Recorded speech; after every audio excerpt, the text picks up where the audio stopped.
আমি ঠিকই first division পাইলাম, কিন্তু বৃত্তি পাই নাই। যেহেতু বৃত্তি পাই নাই মানে মন খারাপ, কিন্তু যারা 2 নম্বর 2 ছিল 3 ছিল তারা 2-3 জন বৃত্তি পাইছে, বাট আমি পাই নাই। তখন আমার আব্বু আমার আম্মু একটা কথাই বলতো যে জীবনটা হচ্ছে আমাদের সৃষ্টিকর্তা মানে আয়া প্রদত্ত একটা গিফট, যে এই গিফটটা এরকমভাবে তৈরি যে এক একটা গিফট এক একভাবে সাজানো। কখনোই মানে এই জীবন নিয়ে বিরক্ত হতাশ হওয়া যাবে না, কেননা যে জীবন নিয়ে হতাশ হয় তার প্রতি কিন্তু যে তাকে সৃষ্টি করছে সেও হতাশ হয়। এইটা তখন আমার আব্বু একদিন আমাকে এই কথাটা বলে। আমিও তখন মানে বুঝতাম যে ভবিষ্যতে হয়তো করুণ কোনো পরিস্থিতির সম্মুখীন আমাকে হতে হবে। যাই হোক, আমি কখনো ছোটো থেকেই আমি কখনো আশা সারি নাই বা মানে কখনো মানে মানসিক যে পাওয়ার এটা কমে নাই। এটা কেন কমে নাই এটা আমি বলবো সামনে, কিন্তু আমি স্টেপ বাই স্টেপ আগাই। এখন ক্লাস 6-এ আমাকে ভর্তি করা হয় মানে কাপাসিয়া পাইলট উচ্চ বিদ্যালয়, কিন্তু আমাকে ওইখানে ভর্তি করা হয় কারণ ওইটা ছিল আমাদের থানার মধ্যে 1 নাম্বার। তখন আমি হাঁটতে পারি, হ্যাঁ হাঁটতে পারি, মানে অনেক বাঁকা হইয়া মানে হাঁটার সময় অনেক বাঁকা হয়ে যেতাম আর কি, কিন্তু একাই হাঁটতে পারি। তখন আমাকে মানে একাই যাইতাম স্কুলে যেতাম, মানে আমাদের বাড়ি থেকে প্রথম আমাদের বাজারে যাইতে হইতো। মানে আমি যে প্রাইমারি স্কুলে পড়তাম ওইখানে হচ্ছে বাজার, ওইখানে দূরত্ব হচ্ছে 1.5 কিলোমিটার। ওই বাজার থেকে সিএনজিতে বা রিক্সায় 10 টাকা নিত ভাড়া আমার ওই কাপাসিয়া পাইলট স্কুলে। তখন প্রতিদিন যাইতাম।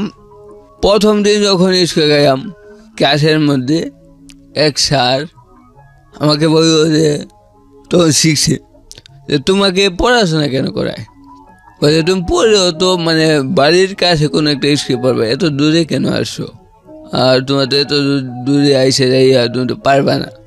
তখন মানে আমি মানে তখন মোটিভেশন কাকে বলে ডিমোটিভেশন কাকে বলে ওইটা তো বুঝতাম না। তখন মানে আমি কিছু বুঝি নেই, হাঁ করে তাকায় আসি। তখন মানে ওই স্কুলে আবার মানে ভর্তি হতে হয় ভর্তি পরীক্ষা দিয়ে, হ্যাঁ ভর্তি পরীক্ষা দিয়ে মানে চান্স পাওয়া যাবে কিন্তু অনেক টাফ।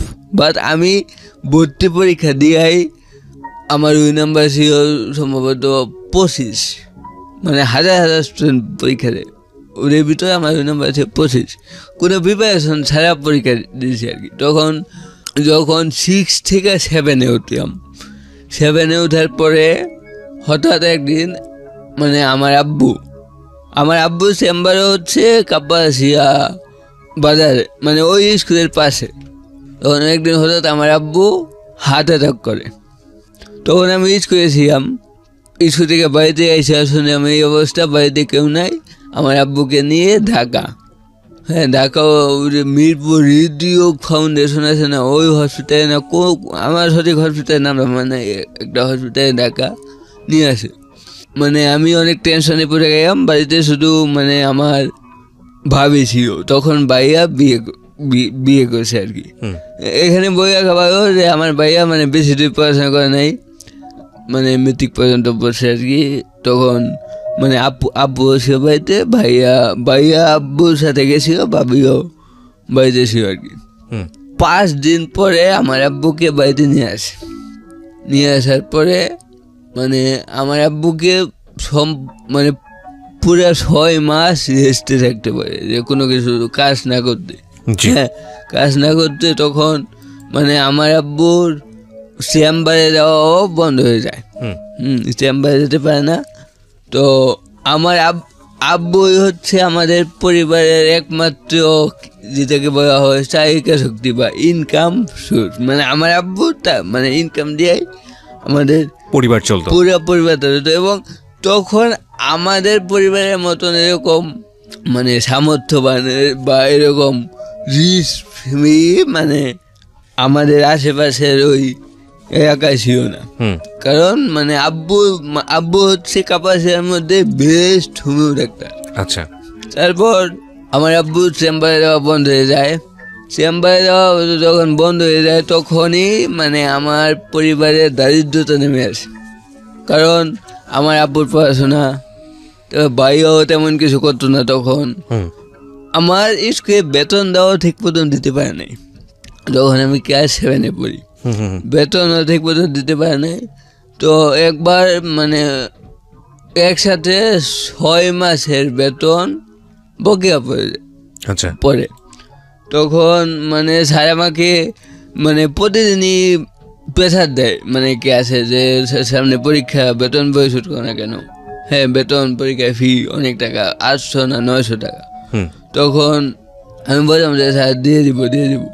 কিন্তু মানে আমার আব্বু এমনিতেই হাতটা রুগী। হ্যাঁ, এখন মানে আমি তো বুঝি যে আমার আব্বুর চেম্বারে যাওয়া বন্ধ হয়ে গেছে, এখন টাকাটা কোথা থেকে দিবে। এখন আমি মানে বাড়িতেও প্রেশার দিতে পারি না, ওইদিকে মানে স্যারকে আমি কীভাবে বুঝাবো? হ্যাঁ, তখন আমি কিন্তু তখন থেকে আমি বাস্তবতা কীভাবে শিখি, মানে উপলব্ধি করতে শিখি। মানে এর কিছুদিন পরে এসেছিল যে ক্লাস 7-এর ফাইনাল পরীক্ষা, কিন্তু আমার বেতন অর্ধেক দিয়েছিলাম, তখন অর্ধেক দিয়েছিলাম, আর বাকি অর্ধেক বকেয়া। যেহেতু বকেয়া, একদিন মানে আমাকে ওই প্রথম পরীক্ষা দিনই পরীক্ষার হয়ে থেকে সবার সামনে আমাকে দাঁড় করিয়ে পরীক্ষার ওই রুম থেকে আমাকে বের করে দেয়, কারণ বেতন বকেয়া, তুমি আগে তোমার বেতন নিয়ে আসো, পরে পরীক্ষা দিতে পারবে না, তখন আমি ক্লাস 7-এর ফাইনাল পরীক্ষা, তখন আমাকে যখন অপমান করে বের করে দেখি যে সবার মুখে মানে মুচকি হাসি, তার মানে সবাই মজা পাচ্ছে ক্লাসে সবাই, তখন আমি বুঝলাম যে মানে আমাকে সময় দেয় যে 2 দিন, যে আমি এখন মানে খাতার মধ্যে লিখে দিচ্ছি, তুমি গিয়ে পরীক্ষা দাও, আগামী 2 দিনের ভিতর তুমি বেতনটা পরিশোধ করে দিও। আপনার বেতন কত বাকি ছিল সেই সময়? কত টাকা ছিল? 500 না 550 টাকা বাকি ছিল, 500 বা 550 টাকার মতো। জি। তারপর এসে পরীক্ষা দেই।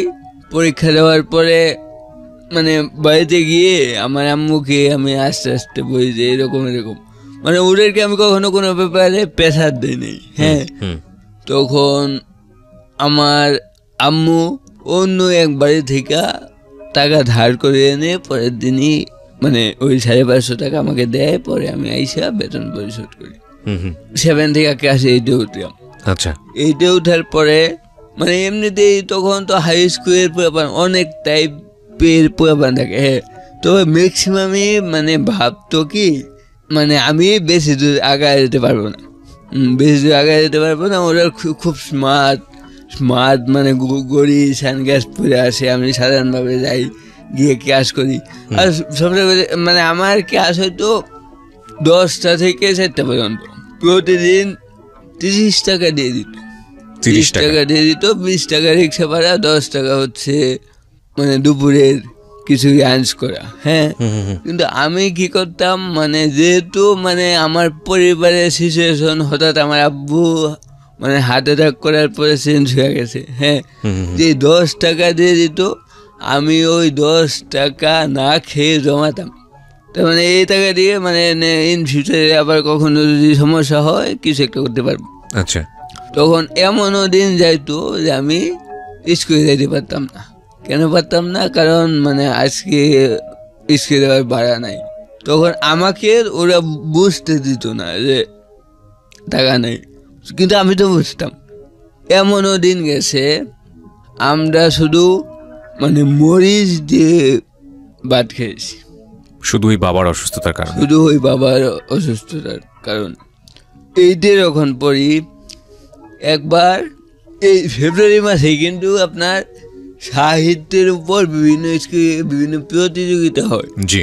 তো অনেকেই নাম দিচ্ছে যে সাহিত্যের উপর মানে কম্পিটিশন করবে। তখন আমিও গাইলাম নাম দেওয়ার জন্য। আমার বাংলা স্যার আমার দিকে এভাবে বড় বড় করে তাকায়া তুই আসছ কেন? তখন আমি বললাম যে আমি মানে প্রতিযোগিতায় অংশগ্রহণ করতে ইচ্ছুক। পরে উনি উত্তর দিয়েছে, দূর বেড়া, তোর মতন মানুষ এই প্রতিযোগিতায় অংশগ্রহণ করে, তুই সাহিত্যের কি বুঝোস, এইসব ইয়াতে মানে তোর মতন মানুষ ইয়া করে না, সুস্থ মানুষ, আর তুই তো হচ্ছিস প্রতিবন্ধী ডিরেক্ট। তখন ওইখানেই আমার চোখ দিয়ে অটোমেটিক পানি বেরিয়ে গেছে। তো আমার চোখ দিয়ে পানি বের হইতে হইতে মানে স্যার ওইখান থেকে চলে গেছে আর কি। তখন আমাকে আমি স্যারকে রিকোয়েস্টও করছিলাম যে স্যার আমি অংশগ্রহণ করতে চাই, স্যার আমাকে একটা সুযোগ দেন, কিন্তু আমাকে ওই সুযোগটা দেওয়া হয়নি। আমার ভিতরে একটা জিদ জন্ম নিল যে আমাকে কেন সুযোগ দেওয়া হবে না, আমার তো কোনো অপরাধ নেই। তখন আমি ওই যে ক্লাস 8-এর প্রথম থেকেই আমি 10 টাকা করে জমাইতাম। 6 মাস পরে দেখা গেছে যে প্রায় 1200 টাকার মতো হয়ে গেছে। ওই 1200 টাকা দিয়ে আমি ঢাকা বাঙ্গিয়া বাজার থেকে সাহিত্যের উপর 3টা বই নেওয়াই, একজনের মাধ্যমে, কাপাসিয়া ক্যাবিনের মাধ্যমে, এবং ওই যে একটা বাংলা অভিধান আছে না, মানে কলকাতা থেকে প্রকাশ হয় বড় একটা বই, বাংলা অভিধান, মানে বাংলার যে কোনো শব্দের অর্থ, সমার্থক শব্দ বা ওই শব্দের উৎপত্তি বিশেষণ, ওই বাংলা অভিধান আমি কিনে নেওয়াই। তখন আমি ক্লাস 8-এ থাকতেই ওই বাংলা অভিধানটা পড়া মানে পড়ে একটু যে মুখস্থ করে ফেলি। বাহ। হ্যাঁ, এবং ওই 3টা বইও পরে আমার শেষ হয়ে যায় তখন আমি ক্লাস 9-এ পড়ি।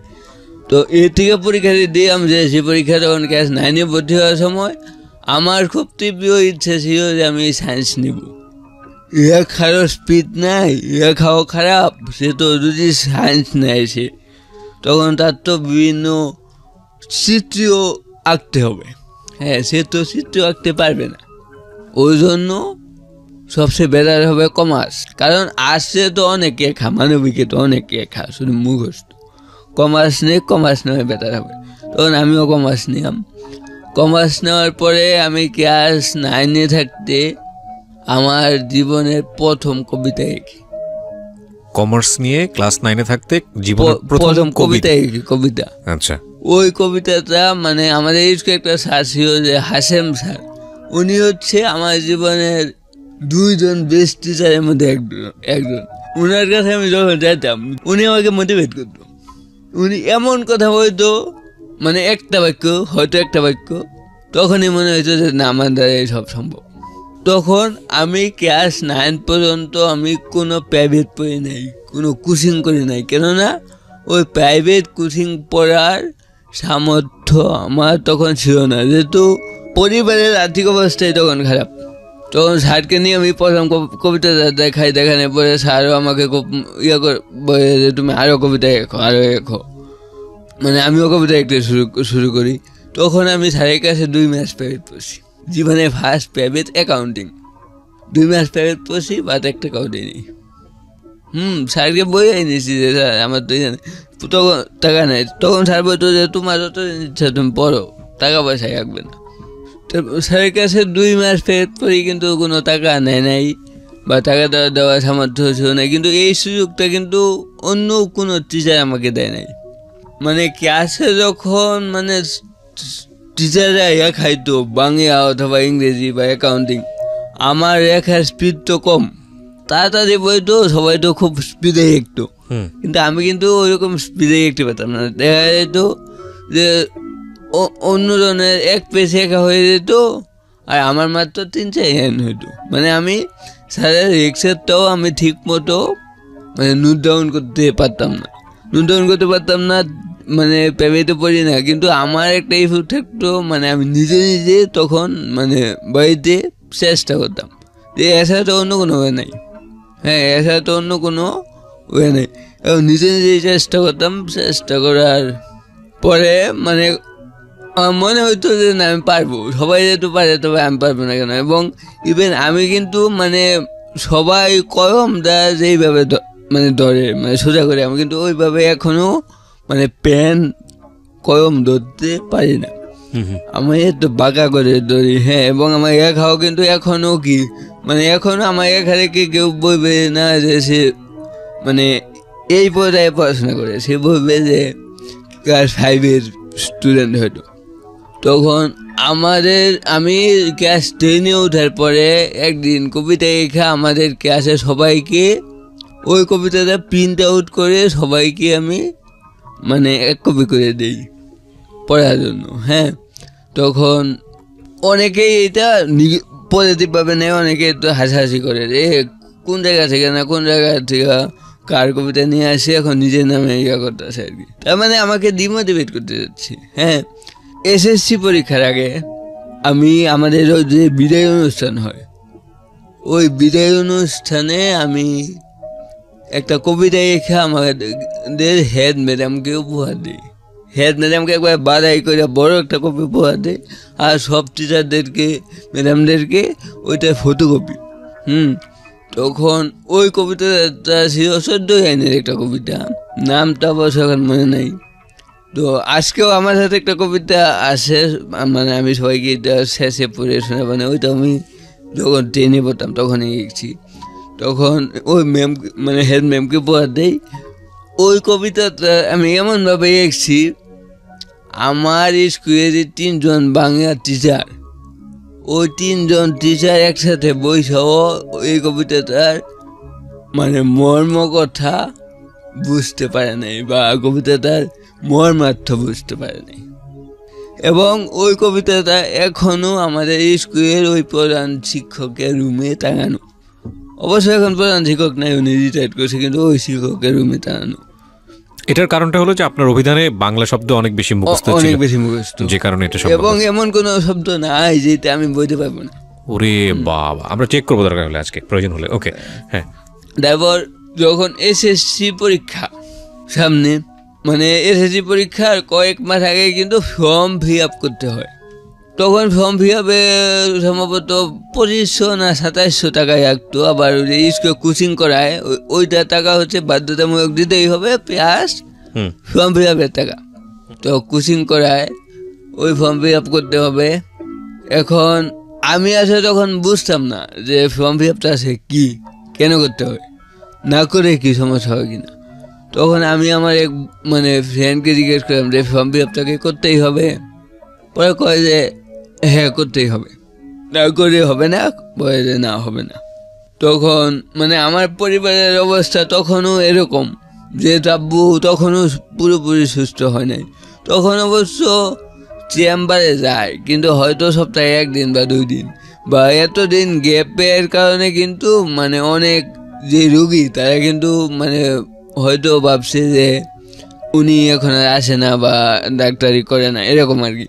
হ্যাঁ, তখন মানে আমি বাড়িতে এসে পরে আমাদের ফর্ম ফিল আপ করতে হবে। সবাই ফর্ম ফিল আপ করে ফেলছে।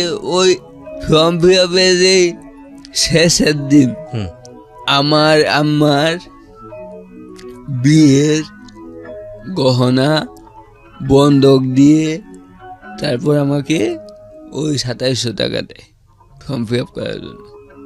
করার পরে যেদিন মানে পরীক্ষার 7 দিন আগে একবার আমাদের স্কুলে একটা মডেল টেস্ট পরীক্ষা হয়, মানে এসএসসি পরীক্ষার আগে।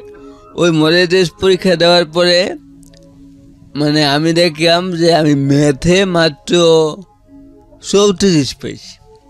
আচ্ছা, যে আমি ম্যাথ থেকে কম পারতাম, তবে অ্যাকাউন্টিং ভাবে পারতাম, কিন্তু ম্যাথ কম পারতাম, পেতে পড়তে পারিনি। 34 পেয়েছি। এর মেন কারণ হচ্ছে তখন কিন্তু ওই ম্যাথে কিন্তু একটা জ্যামিতি নামক একটা পার্ট থাকে, 30 নাম্বার নাকি 35 নাম্বার ছিল, জ্যামিতি নামক একটা পার্ট থাকে।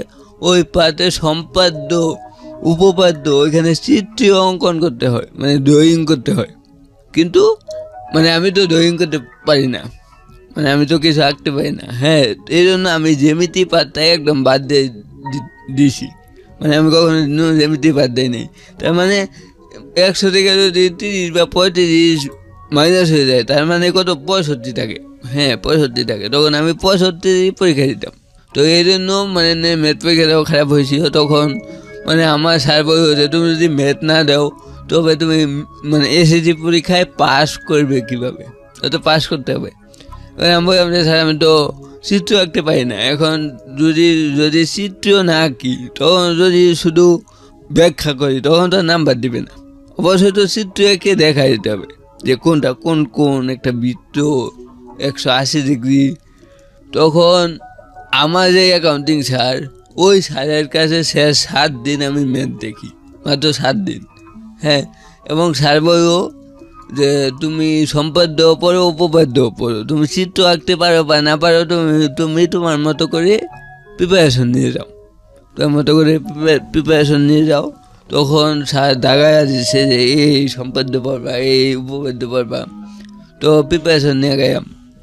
আমি জানতাম যে আমার যদি মানে সব পরীক্ষা বড় হয়েও ম্যাথ পরীক্ষার দিন গেলাম পরীক্ষা দিতে, মানে প্রতিদিন আমার আম্মা আমাকে নিয়ে যেত পরীক্ষা কেন্দ্রে, পরীক্ষা দিতে গেলাম। যাওয়ার পরে আমি আম্মাকে বললাম যে আম্মা তো জানতোই। তখন আমি কি করলাম, মানে আমার ছোটো থাকতেই কিন্তু মানে উপস্থিত যে বুদ্ধি, এইটা কিন্তু আমি আমার ছোটো সময় থেকেই মানে একটু ভালো আর কি। হ্যাঁ, তখন আমাদের ওই পরীক্ষা কেন্দ্রের যে পরীক্ষা নিয়ন্ত্রক, যিনি পরীক্ষা নিয়ন্ত্রণ করে, হ্যাঁ, আমি ওই পরীক্ষা শুরু হওয়ার আগেই আমার আম্মাকে নিয়ে বললাম যে আসো ওনার কাছে যাব। পরে ওনার কাছে গেছি, ওনার কাছে গিয়ে বললাম যে স্যার এই অবস্থা, আমি তো চিত্র আঁকতে পারি না, এখন আমি যদি সম্পাদ্য উপপাদ্য চিত্র সারা দেই তখন তো নাম্বার দেবে না। তখন স্যার বলল যে আচ্ছা তুমি তোমার চিত্র আঁকতে হবে না, যখন চিত্র আঁকার সময় হবে তখন মানে ওইখানে যিনি গাদ পড়বে উনি এঁকে দিবে, আমি ওনাকে বলে দিব। তখন রুম নাম্বার জানতে চাইল যে কয় নাম্বার পরীক্ষা, তখন ওনাকে ইনফর্ম করবো যে ওর চিত্রগুলো আপনি এঁকে দিয়ে। তখন আমি পরীক্ষা দিলাম, মানে ওই পরীক্ষাতে আমি ভাবছিলাম সবচেয়ে খারাপ হবে, কিন্তু ওই ম্যাথ পরীক্ষাতে হয়েছিল সবচেয়ে ভালো ভালো, এবং চিত্র শেষে উনি এঁকে দিয়েছি। ইভেন মানে আমার জন্য তো মানে যারা ফিজিক্যালি চ্যালেঞ্জ, বা এখন তো ফিজিক্যালি চ্যালেঞ্জ শব্দটা নাই, এখন হচ্ছে এখানে নতুন একটা টাইম ইউজ করা হয়, কি সেটা? Differently able. ডিফারেন্টলি এবল, ওকে, হ্যাঁ, আই নো দ্যাট, হ্যাঁ, ডিফারেন্টলি এবল। মানে তখন যারা মানে এরকম ফিজিক্যালি চ্যালেঞ্জ ছিল, তাদের জন্য তো সরকার কর্তৃক একটা মানে ইয়ে ছিল যে 20 মিনিট টাইম অতিরিক্ত দেওয়া হবে, রাইট, দেওয়া হবে। তো আমার ক্ষেত্রেও কিন্তু ওইটা প্রযোজ্য ছিল, কিন্তু ইভেন আমি আজকে পর্যন্ত, হ্যাঁ, আমি কখনো কোনো পরীক্ষায় ওই অতিরিক্ত টাইমটা নিই নি, কারণ আমার মনে হইতো যে ওই টাইমটা আমাকে করোনা করা হচ্ছে, যদিও এটা মনে হয় ঠিক না, কারণ মানে আমি তো কোনো ব্যাপারে অন্যের উপর ডিপেন্ডেন্ট না। যারা অন্যের উপর ডিপেন্ডেন্ট, যাদের সত্যি একক দরকার হয়, যাদের অন্য কারো সাহায্য দরকার হয়, ওইটা তাদের প্রাপ্য। বাট হয়তো আমার একা স্পিড কম, একা খারাপ, কিন্তু তাই বলে তো এই না যে আমার ওই 20 মিনিটের মধ্যে একটু নিতেই হবে। হ্যাঁ, এবার আমার এটা খারাপ লাগতো, হ্যাঁ, কিন্তু আমি কখনো ওই 20 মিনিট টাইমটা নেই নাই। এখন আমি পরীক্ষার ক্ষেত্রে কখনোই কোনো অ্যান্সার নিজের মতো করে পুরো লিখতে পারি নাই, আমি সার সংক্ষেপটা দিয়ে শেষ করে দিতাম যে কোনো আনসার, বাংলা ইংরেজি সব কিছু। কারণ হচ্ছে লেখার স্পিড কম, যে যদি মনের মতো করে সবাই যেরকম পৃষ্ঠার পর পৃষ্ঠায় রেখে আমি যদি ওইরকম রেখি, তখন আমার টাইম মেনটেন করা কষ্ট হয়ে যাবে বা পুরো আনসার করতে পারবো না। হ্যাঁ, কিন্তু আমার প্রথম থেকে টার্গেট ছিল যে আমি ওই অতিরিক্ত টাইমটা নিব না। তখন এসএসসি পরীক্ষা দিলাম। এসএসসি পরীক্ষায় আমার পয়েন্ট আসে 4.56 আউট অফ 5। এখন আমার আব্বা আম্মা এতটুকুতেই খুশি ছিল, কারণ হচ্ছে এই অবস্থায় এতটুকু পাওয়া কিন্তু অনেক টাফ।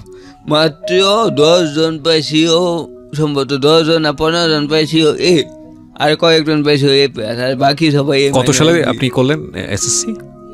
আমি এসেছি 2013-এ। ওকে। এরপরে মানে অনেকেই বলছে যে ওরে দূরে কোনো কয়েরে ভর্তি করার দরকার নেই, কাপাসিয়া কলেজে ভর্তি করা দেন, ইন্টারমিডিয়েট সে আপনাদের কাছে থেকে পড়ুক। কিন্তু আমার হচ্ছে যে ওই কলেজটা ততটা উন্নত না বা পড়াশোনার মানও ততটা ভালো না। কিন্তু আমি বলছি যে আমি ঢাকা যাব, ঢাকা যাই বা অন্য কোথাও। তখন মানে ঢাকা গেলে তো অনেক খরচ, ঢাকা আইসা থাকা খাওয়া আবার কলেজে পড়া, মানে আমি ঢাকা কলেজে অ্যাপ্লাই করি, ঢাকা কলেজে অ্যাপ্লাই করি, আবার গাজীপুর ক্যান্টনমেন্ট কলেজে অ্যাপ্লাই করি। আচ্ছা, আমার দুই জায়গায় হয়। দুই জায়গায় হওয়ার পরে যেহেতু ঢাকা থাকা অনেক খরচ, তারপর আবার একা থাকতে হবে কোনো মেসে বা হয়, এই জন্য মানে আমাকে ঢাকা না পাঠিয়ে আমাকে গাজীপুর ক্যান্টনমেন্ট কলেজে ভর্তি করা হয়। আচ্ছা, গাজীপুর ক্যান্টনমেন্ট কলেজে ভর্তি করা হয়। ক্যান্টনমেন্ট মানে কি? Can public? ক্যান পাবলিক, হ্যাঁ ক্যান পাবলিক। এটা হচ্ছে গাজীপুরের শিমুলিত দিতে কলেজটা। তখন মানে এত দূরে তো মানে বাড়ি থেকে আসা সম্ভব না, প্রায় মানে 40-45 কিলোমিটার দূরে। তো গাজীপুরে কোথায় থাকবো? তখন মানে গাজীপুরে আমার খায়ার বাসা, মানে আমার আম্মার ছোট বোন, ওনার বাসা, মানে উনিও জব করে, গভর্নমেন্ট জব, মানে আমার খায়ও মানে ঢাকা জব করে ব্যাংকে। পরে ওনার বাসায় হতাম, ওনার বাসায় থেকে মানে গাজীপুর ক্যান্টনমেন্ট কলেজে পড়তাম। তখন মানে ওনার বাসায় থাকতাম, তার মানে থাকা খাওয়ার খরচ নাই। তো প্রতিদিন মানে আমাকে মানে ওই কলেজের বেতন ছিল আবার আমি যখন পড়তাম তখন 500 টাকা, 500 টাকা ছিল বেতন। আবার আসা যাওয়ায় মানে ওই বাসা থেকে প্রথমে প্রায় 1/2 কিলোমিটারের মতো হাঁটতে হতো, পরে আবার রিক্সায় 10 টাকা ভাড়া, আবার বাসে হচ্ছে 5 টাকা ভাড়া, তারপর আবার অটোতে হচ্ছে 10 টাকা ভাড়া। তার মানে হচ্ছে প্রতিদিন প্রায় 30-40 টাকা মিনিমাম ভাড়া রাখতো আর কি। তখন মানে আমাকে বাড়ি থেকে প্রতি মাসে তখন 1500 টাকা দিত। ওই 1500 টাকায় আমার থাকা, মানে থাকাটা ফ্রি, মানে ভাড়া তারপর সবসহ মানে হইতো আর কি, 1500 থেকে 2000 টাকা। তখন মানে আমার এক দূর সম্পর্কের না, আমার নানার ভাইয়ের মানে সেই মানে আমার মামা, হ্যাঁ ওই মামাও আমাকে বেশ কয়েক মাস প্রতি মাসে 1000 করে টাকা দিত। হ্যাঁ, তখন আমি সকাল 8টায় যেতাম, আবার আসতাম হচ্ছে দুপুর 3টা, 3:30 বা 4টা বেজে যেত বাসায় আসতে আসতে। তখন ওই যে আমার তো ক্লাস 7-8 থাকতেই অভ্যাস হয়ে গেছে যে দুপুরে না খাওয়া।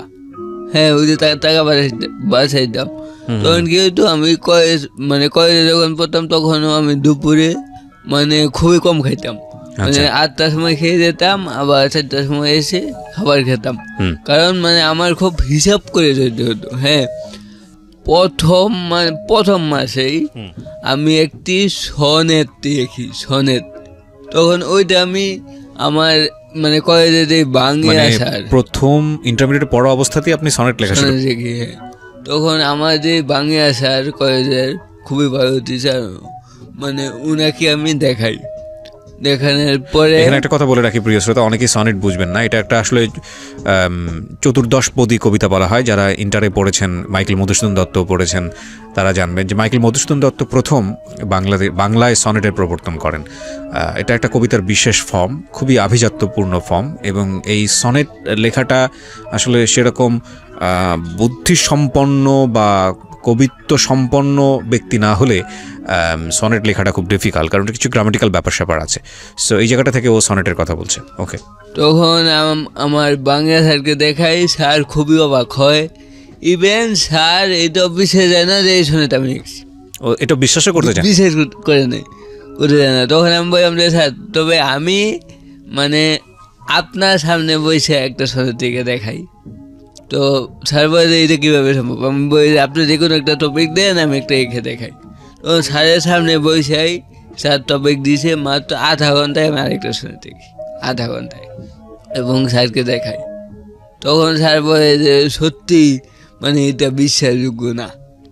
হ্যাঁ, তখন মানে কবিতায় একটাম মানে স্যারদের দেখাইতাম, আমার নিজের ভালো লাগতো। ইভেন আমি ইন্টারে যখন পড়তাম তখন আমার কয়েকটা জাতীয় পত্রিকায়ও আমার কবিতা ছাপা হইতো।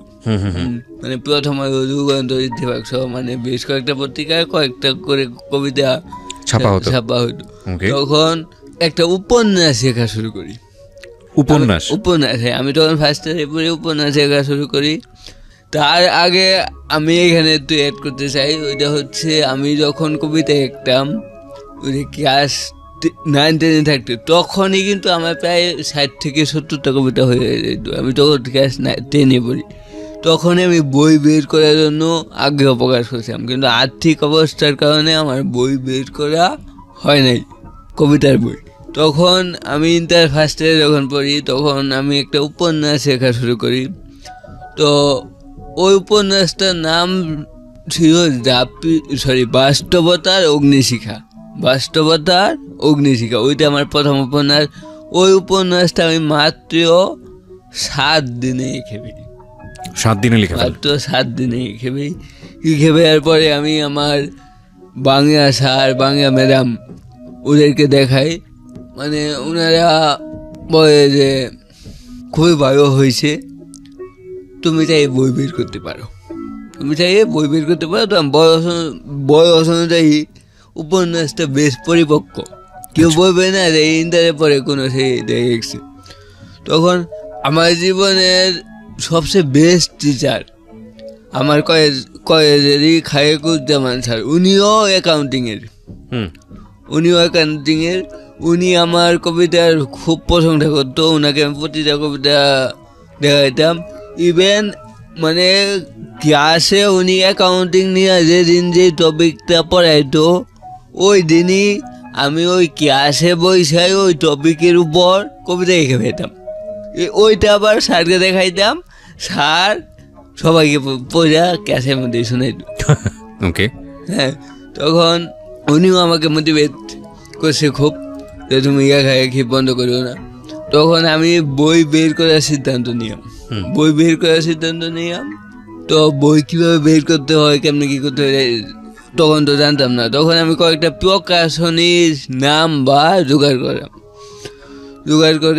প্রকাশনীতে ফোন দিলাম। পরে ওনারা বলছে যে মানে এইভাবে তো বলা সম্ভব না, আপনি সরাসরি ঢাকা বাংলা বাজার আসেন, মানে আপনার সাথে কথা বলি। তখন মানে আমি একদিন ঢাকা আসি। ওই দিনই ফার্স্ট আমার লাইফের আমি একা ঢাকা আসি গাড়িপুর থেকে, এবং পকেটে 100 টাকা নিয়ে আসি। ওকে, 50 টাকা আসার ভাড়া, 50 টাকা যাওয়ার ভাড়া। তখন আমি ঢাকা বাংলা বাজার যখন যাই, যাওয়ার পরে বিভিন্ন প্রকাশনীর কাছে যাই। তবে একটা কথা কি, মানে প্রকাশনী যখন দেখে যে আমি ঢুকতেছি, হ্যাঁ, তখনই জিজ্ঞেস করে যে আপনি কী চান। যখন আমি বই বের করতে চাই, হ্যাঁ, তখনই বলে যে ভাই হবে না, মানে আপনার শারীরিক অবস্থা দেখে না করে, হ্যাঁ ভাই বই বের হবে না। ইভেন এক জায়গায় বলে যে 3-4 লক্ষ টাকা লাগবে। তার মানে হচ্ছে মানে আমাকে দেখাই বলে 3-4 লক্ষ টাকা লাগবে। তার মানে হচ্ছে ওনারা ভাবতেছে যে মানে আমি এমনিতেই গেছি আর কি, বা এরকম কিছু। তখন ঘুরতে একবার অঙ্কুর প্রকাশনীর কাছে গেলাম। অঙ্কুর প্রকাশনী গিয়ে বসলাম। উনি জিজ্ঞাসা করলো, আমি বললাম যে আমি একটা বই বের করতে চাই। তখন উনি বললো যে আপনি কি হার্ড কপি নিয়ে আসছেন? আমি বলছি হ্যাঁ নিয়ে আসি। পরে উনি উপন্যাসটা একটু যে দেখে, মানে পিসটা ওইটা হাতে রেখা, তখন উনি বলে যে আমরা বের করবো। পরে আমি বলছি যে কত টাকায় লাগবে? পরে বলছে যে আপনি যদি 500 কপি বের করেন তবে 40,000 টাকা লাগবে, আর যদি 300 কপি বের করেন তবে 30,000 টাকা লাগবে, এর কম আমরা পারবো না। আচ্ছা, তো পরে মনে মনে ভাবলাম যে আমার পকেটে আছে মাত্র 50 টাকা, আর আমি ওনার সাথে 30,000 টাকার কন্ট্যাক্ট করি। তখন মানে আমি বলছি যে আচ্ছা আমি অবশ্যই বের করব, তবে আমি আপনার সাথে কয়েকদিনের ভিতরেই আবার যোগাযোগ করবো। আবার ব্যাক করে গাড়ি বয়ে আইসা পড়ি। এখন আমার শুধু একটাই চিন্তা যে আমি যেভাবেই হোক বইটা আমার বের করতেই হবে। ওকে, হ্যাঁ, বইটা আমার বের করতেই হবে। তখন আমি বাড়িতে জানাই। ও এর আগে আবার আমার আপুর মানে বিয়ে হয়, সবাইকে জানার পরে সবাই না করে যে তোর উপন্যাস কেউ পড়বে না, তোর উপন্যাস বের করার দরকার নাই। হ্যাঁ, মানে আমার আব্বা আম্মা তেমন না করে নাই, বাট আশেপাশে মানে যে মামারা, মামার তো ভাই মানে খায়ার তো ভাই, খায়ও সবাই না করে যে তোমার বই কেউ পড়বে না, তুমি এই বয়সে কিছু বই বের করো, এখন এসে পড়াশোনা করবা। কিন্তু তাও আমি বলছি যে আমি বই বের করবই। কয়েকজনের কাছ থেকে টাকা ধার নেই। আমার আব্বুকে বলি যে তুমি যা নেই পারো আমাকে 5,000 টাকা দাও, আপুকে বলি যে আমাকে 5,000 টাকা দাও, আবার মানে আমার এক মামাকে বই। এইভাবে মানে আমি 25,000 টাকা আমি 5 জনের কাছ থেকে, 5,000 করে 5 জনের কাছ থেকে 25,000 টাকা ধার নেই। ইভেন তাদেরকে আমি কথা দেই যে তোমাদের টাকা বই প্রকাশ হওয়ার 10 দিনের ভিতর দিয়ে দিব সবার টাকা। তারা গাড়িপুরে লাইব্রেরিতে, তারপর আমার পরিচিত যে টিচার ছিল, তাদের স্টুডেন্ট ছিল, মানে এইভাবেই মানে বইটার মানে ইয়ে হয়ে গেছে আর কি, মানে মার্কেটিং বইটা কেনার জন্য। তখন আবার আমার কাপাসি, আমার স্কুলেরই ফ্রেন্ড পড়তো ওরা, তখন 5 দিন পরে বই যেদিন বের হয়েছে 5 দিন পরে আমি ওই 5 জনের টাকা সবার টাকা দিয়ে দিই। আচ্ছা, সবার টাকা দিয়ে দেই। এবং তখন আমাদের কয়ে যে বার্ষিক ক্রীড়া প্রতিযোগিতা ছিল, ওই ক্রীড়া প্রতিযোগিতা মানে আমার যে অ্যাকাউন্টিং স্যার, ওনার নাম হচ্ছে খায়কুজ্জামান স্যার, উনি বলল যে তোমার একটা বই এই ক্যান্টনমেন্টের কমান্ডারকে উপহার দাও। আচ্ছা আচ্ছা। পরে আমি একটা বই নিয়ে, স্যার আমাকে নিয়ে গেছে কমান্ডারের কাছে, উনি মানে মঞ্চে বসা ছিল, তখন আমি নিয়ে একটা বই দিলাম, আমার সাথে পরিচয় করে দিও। উনি বইছে ওই 2 ঘন্টা, প্রোগ্রামটা 2 ঘন্টা হয়েছে, 2 ঘন্টায় উনি আমার এই বইটা পড়ার পরে ওনারা যখন বক্তব্য দিবে, উনি বক্তব্যের পুরোটাই আমার কথা বলেছে, এবং বইয়ের কথা বলেছে। এবং বক্তব্যের শেষে উনি ঘোষণা দিচ্ছে যে আমি খুশি হইয়া মাহমুদুল হাসানকে আমার তরফ থেকে 20,000 টাকা পুরস্কার দিব। বাহ। এবং ওই টাকাটা পরের দিন আমার আব্বাকে সাথে নিয়ে গিয়ে নিয়ে আসতে পারে উনার অফিস থেকে। আচ্ছা আচ্ছা। হ্যাঁ, তারপর ওইখান থেকে 20,000 টাকা পাই, আমার আব্বাকে নিয়ে যাই, ওনারা অনেক ছবি টবি উঠায় আমার অনেক প্রশংসা করে। তখন ওই টাকা দিয়ে মানে আমার কয়ে যে 2 বছরের যে বেতন, ওইটা আমি ওই টাকা দিয়ে পরিশোধ করে দিই। তারপর ইন্টার সেকেন্ড ইয়ারে যখন পড়ি, তখন আমি আমার দ্বিতীয় উপন্যাস শিখি। ওইটার নাম হচ্ছে জাপিত ব্যথা। তখন ওইটা বের করার সময়ও মানে টাকা নাই, তো মানে একজনের কাছে আর কয়বার টাকা চাওয়া যায়। হ্যাঁ, তখন আমি কি করে, তখন আমাদের কাপাসিয়ার এমপি ছিল সিমিন হোসেন রিমি, এখনো বর্তমানে এমপি, তাজউদ্দিন আহমেদের মেয়ে। ওনার কাছে যাই, ওনার কাছে গিয়ে আমি আমার প্রথম বইটা ওনাকে দেই, এবং পরে যে বইটা দেখছি ওইটার হার্ড কপি ওনাকে দেই, এবং ওনাকে বই সব বিস্তারিত। তখন উনি আমাকে 20,000 টাকা দেয়। আচ্ছা, উনি আমাকে 20,000 টাকা দেয়। এইভাবে করে আমি দ্বিতীয় বইটাও সেকেন্ড ইয়ারে পরিসময় বের করি। তখন ওইটা আমি ঢাকা সহ গাজীপুর মানে ঢাকার ভিতর সব জায়গায় আমি ওই বইটা পাঠাই। ওই বইটারও সব কপি সেই হয়, তবে একটু সময় আগে 1 মাসের মতো। 1 মাস পরে আমি সিমিন হোসেন রিমিয়াপার ওই টাকাটাও পরিশোধ করে দিই। আচ্ছা, পরিশোধ করে দিই, কারণ ওনারকে আমি কমপ্লেন করছি, আপ্পা না করছেন যে এই টাকা দিতে হবে না। পরে আমি বলছি যে না, এই টাকা আমি দিয়ে দিব। তখন ওই টাকা পরিশোধ করে দিই। মানে বই লেখার প্রতি আমার এতটাই নেশা হয়ে গেছিল যে পড়াশোনা করতে হবে, মানে এইদিকে মানে ইয়ে কম ছিল, মানে অ্যাটেনশন। তখন আমার এসএসসি পরীক্ষার আগে, মানে ইন্টার পরীক্ষার আগে আমার এক টিচার, মানে আমি তো প্রাইভেট পড়ি নাই কখনো, মানে ওই ইন্টার পরীক্ষার আগে মানে আমাদের যে ইংরেজি টিচার উনি প্রাইভেট পড়ায়, উনি একদিন আমাকে বলল যে তুমি তো কখনো প্রাইভেট পড়া নাই, তুমি বাকি 15-20 দিন আমার কাছে একটু দেখো, আমার বেশি আসো, তোমার কেউ টাকা পয়সা দিতে হবে না। আচ্ছা। তো আমি ওনার বেশি গেলাম, যাওয়ার পরে উনি একদিন আওয়ার কয়েস ম্যাগাজিন একটা প্যারাগ্রাফ সবাইকে একটা দিছে। হ্যাঁ, তখন আমি বানানে একদম CUAAGE, মানে এর জায়গায় আমি লিখছি এ। তখন স্যার বলল যে এটা তো হয় নাই, তুমি ইউনিভার্সিটি বানানটা রেখো। পরে আমি বললাম আমরা UNIVER CITY, এখানে কিন্তু হবে এস। স্যার বলে এটাও তো হয় নাই, তুমি গিয়া ক্লাস 2-তে ভর্তি হও, তোমাকে এত দূর পড়ছো কীভাবে? তখন আমি বললাম যে স্যার আমি তো ঢাকা ভার্সিটিতে পড়তে যাই।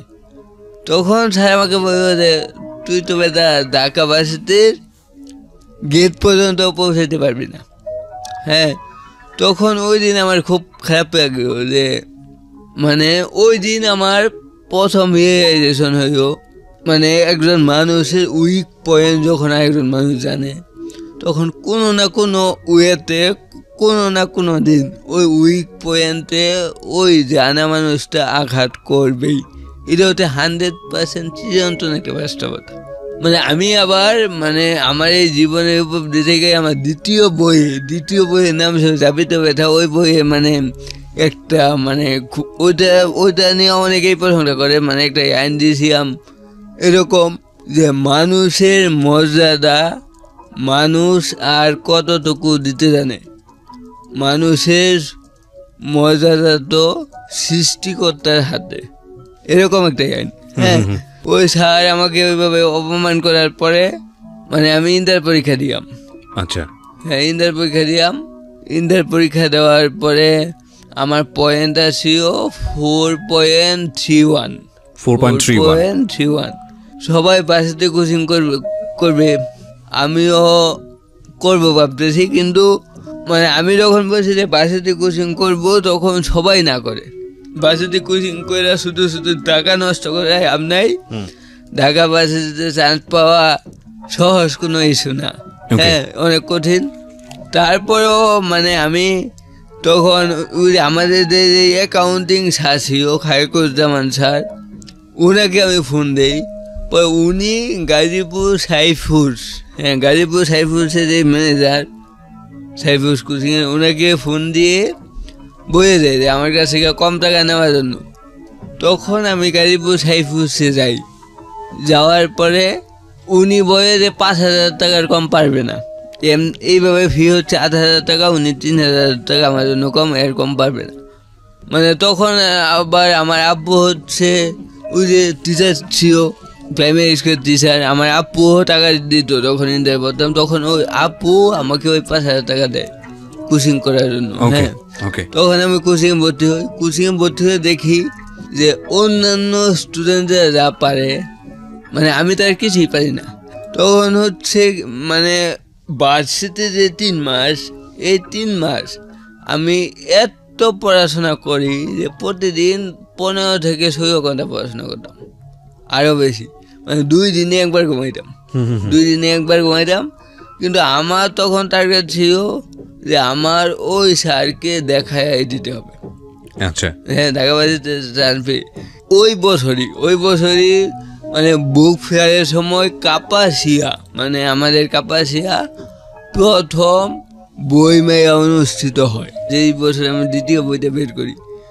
তখন ওই বুক ফেয়ারটা হয় আমার নামে বুক ফেয়ারটা হয় এবং আমাকে প্রধান অতিথি করা হয় ওই বুক ফেয়ারে। ইভেন ওই বুক ফেয়ারে আমাকে ওই স্কুলে টিচার বসে, তুই বেটা সাহিত্যের কি বুঝোস, ওই টিচার ওই বুক ফেয়ার থেকে আমি বই কিনি। তখন মনে হয়েছিল যে এইটা হচ্ছে আমার জীবনে একটা সেরা প্রাপ্তি। তখন আমি মানে উপলব্ধি করলাম যে কোনো মানুষ যদি আপনাকে কোনো কষ্ট দেয়, এর বিনিময়ে ওনাকে কষ্ট না দিয়ে আমার মতো ওনাকে দেখা দেওয়া উচিত। That is the best and ultimate কষ্ট। ওনাকে দেখা দেওয়া উচিত, এটা হচ্ছে প্রকৃত কষ্ট, মানে ফিডব্যাক দেওয়া। রাইট। বাসাতে কোচিং এর যে 3 মাস, ওই 3 মাস পড়াশোনা করতাম, অনেক পড়াশোনা করতাম। তো মানুষ বলতো, আমি তো বাসায় থাকতাম, খায়ারের বাসায়, মানে খাওয়াতে বলতো যে ঢাকা বাসিতে তোমার চান্স পাওয়ার দরকার নাই, এত পড়াশোনা করার দরকার নাই, কারণ তার মাথার ব্রেন আউট হয়ে যাবে, ব্রেন আউট হয়ে যাবে। তখন আমি বললাম যে যদি আউট হয়ে যায় যাক, কিন্তু আমার চান্স পেতে হবে। আমি প্রথম ছিলাম 45, আমার ওয়েট থেকে 45 কেজি, মানে 55 কেজি। ওই 3 মাসে আমি কমে হয়েছি 47। তার মানে 3 মাসে আমি 8 কেজি কমে গেছি। এত স্টাডি করেছি এবং সাইফুসে সব বই পড়েছি, এবং এমন কোনো বই নাই যে আমি পড়ি নাই। তারপর ওই 3 মাস কোচিং করার পর যখন আমি বাসিতে ভর্তি পরীক্ষা দেই, আমি টার্গেট নিয়ে আমরা ঢাকা বাসিতে ছাড়া আমি অন্য কোথাও পরীক্ষা দিব না। আমি অন্য কোথাও থেকে কোনো ফর্ম উঠাই নাই, শুধুমাত্র ঢাকা বাসিতে সি ইউনিট থেকে ফর্ম উঠাইছি। সি ইউনিট আর ডি ইউনিট, হ্যাঁ সবাই বলেছে যে এইটা মানে খুব খারাপ, যে তোমার সব জায়গায় পরীক্ষা দেওয়া উচিত, এক জায়গায় না এক জায়গায় হয়ে যাবে। কিন্তু আমি বলছি যে না, যদি ঢাকা না হয় তবে আমি পাবলিক বাসিতেই পড়বো না। মানে এরকম একটা জিদ ছিল আমার। অবশ্যই এটা থাকা ঠিক না। পরীক্ষা পরীক্ষা দেওয়ার পরে আমি ঢাকা বাসিতে চান্স পাইলাম এবং ওই ইংরেজিতেই অনেক নাম্বার পাইলাম, এবং আমি মার্কেটিং ডিপার্টমেন্টে চান্স পাইলাম, মার্কেটিং ডিপার্টমেন্ট। তারপর মানে ঢাকা বাসিতে ভর্তি হওয়ার পরে মানে ওই যে আমাকে এক টিচারে বলছিল যে তুই তো ঢাকা বাসিতে গেট পর্যন্ত যেতে পারবি না। ওই টিচারের সাথে দেখা করতে গেলাম। ওই দিন মানে টিচারের মুখটা, ওই স্যারের মুখটা এতটাই মানে খুব বিষণ্ণ দেখা গেছে। আমি যখন সাথে তাকাইছি, স্যার তো ঠিকই মনে আসে যে উনি আমাকে এই কথা বলছি, কিন্তু মানে ওই দিন আমার মনে হয়েছে যে এইটা ওনার জন্য শ্রেষ্ঠ প্রতিশোধ। আমি সব ক্ষেত্রে একটা জিনিস বিশ্বাস করি যে পুরা পৃথিবী, শুধু মানুষ না, পুরা পৃথিবীও যদি আমার বিপক্ষে যায়, আমি একটা জিনিস বিশ্বাস করি যে উপরে যিনি আসে উনি আমার পক্ষে, উপরে যিনি আসে উনি আমার পক্ষে আছে, এবং উনি আমাকে সর্বদা গাইড করতেছে, এবং যাই হচ্ছে ওনার তরফ থেকেই হচ্ছে। এখন মানে এখানে আমি আরেকটা জিনিস বিশ্বাস করি, ওইটা হচ্ছে আপনি দেখবেন যে কোনো পরীক্ষার কোশ্চেন যত কঠিন হয়, পরীক্ষার খাতাটা কিন্তু তত সহজভাবে দেখা হয়। আরেকটা হচ্ছে যখন মানে কোনো টিচার মানে একটা ক্লাস নেয়, ওই ক্লাসে কোন স্টুডেন্টকে সবচেয়ে বেশি পছন্দ করে, যেই স্টুডেন্টকে ওই টিচার মানে কোন স্টুডেন্টকে সবচেয়ে বেশি প্রশ্ন করে, যেই স্টুডেন্টকে ওই টিচার সবচেয়ে বেশি পছন্দ করে, ওই স্টুডেন্টকেই কিন্তু ওই টিচার সবচেয়ে বেশি কোশ্চেন করে। কেননা তাকে আটকানোর জন্য, কারণ সে তার বেস্ট স্টুডেন্ট। আমি মনে করি সৃষ্টিকর্তার হিসেবটা সেম এরকম, যে যাকে বেশি পছন্দ করে তাকে বেশি কষ্ট দেয়। কষ্ট কেন দেয়? পরীক্ষা করার জন্য, যে তার ধৈর্য কতটুকু। এবং রাইট, আমি এখানে একটু জাস্ট ইন্টারাপ্ট করছি, সেটা হচ্ছে যে আপনি তাহলে ঢাকা বিশ্ববিদ্যালয়ে চান্স পেলেন, হ্যাঁ, কোন সাবজেক্টে চান্স পেলেন? মার্কেটিং। Wow, marketing. তারপর হচ্ছে চান্স পাওয়ার পরে ভর্তি হওয়ার পরে মানে সাইফুর সে তো শিক্ষক, সাইফুর হচ্ছে টিচার নিয়োগ হয়, তখন আমিও চাইলাম যে আমিও দেখি শিক্ষকতায় ঢুকবো কোচিং সেন্টারে। তখন আমি গেলাম, কিন্তু সবাই আমাকে ডিমোটিভেট করে, মানে অনেকেই, যে না তুই টিচার হতে পারবি না। কেন না? কারণ তোর বয়স তো ততটা পারো না, বা সম্পূর্ণ স্পষ্ট না, তোকে টিচার হিসেবে নিবে না। তখন মানে আমার খুব খারাপ লাগে যে এত দূর আইসা এখন যদি কিছু করতে না পারি, তাহলে তো এটা অনেক খারাপ দেখা যায়, যে এখন যদি পরিবারের উপর ডিপেন্ড করতে হয়। রাইট, আমি এখানে একটা বিরতি নেব প্রিয় শ্রোতা। আপনারা যাকে শুনছেন তার গল্পটা এখনো শেষ হয়নি।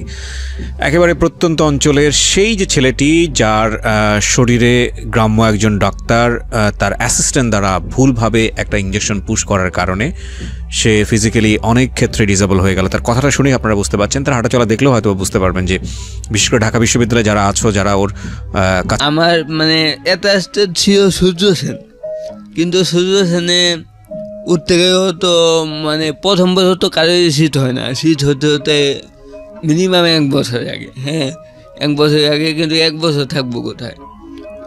ওই 1 বছরের মানে একদিন আমি মানে এমন অবস্থা হয়েছে যে আমি গাজীপুর চৌরাস্তায় যে জাগ্রত সরঙ্গী, জাগ্রত বাসের থেকে ক্যাশ করে গিয়ে জাগ্রত সরঙ্গী নিচে বসে আছি, যাওয়ার জায়গা নেই। আমি যদি বাড়িতে যাইতে পরের দিন আইসা ক্যাশ করতে পারবো না।